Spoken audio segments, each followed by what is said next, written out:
The Medical Watch taking a closer look at how COVID-19 spreads and why it can be so damaging. WGN's Dina Baer shows us more. On the Medical Watch, knowing the way the virus attacks is key to surviving COVID-19 and sheds light on why it impacts some more than others.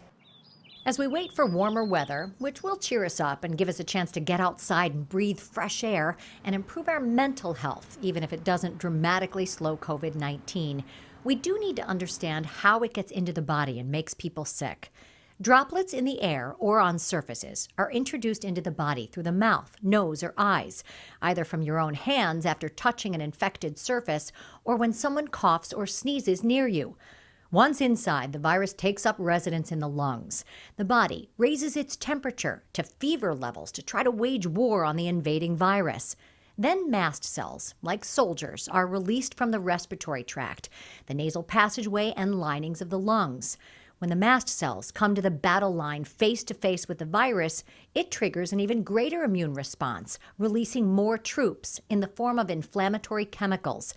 The inflammation causes breathing difficulties, but the chemicals that cause it are critical to defeating the virus. The inflammatory response, if you were to use that analogy, is like an alarm system.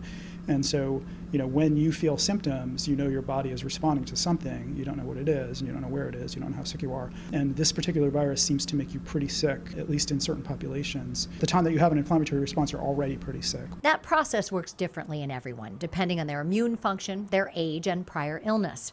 But a new study reveals a common over-the-counter medication we often pull from the medicine cabinet to make us feel better may hamper our body's own virus-fighting process. Despite the pain-relieving potential of anti-inflammatories like Advil, the non-steroidal anti-inflammatory drugs also depress our immune system.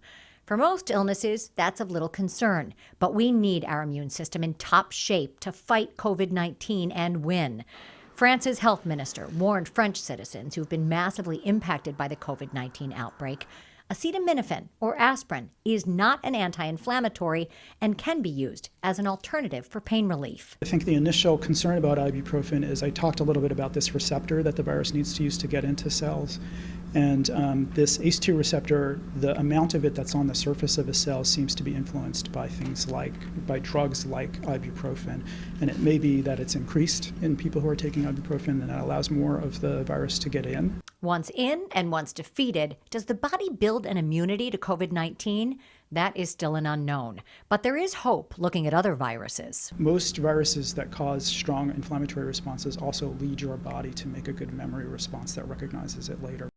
Unfortunately, doctors don't know for sure whether infection will lead to immunity. That's one more element they will be studying as they look at the data from the COVID-19 pandemic. Back to you.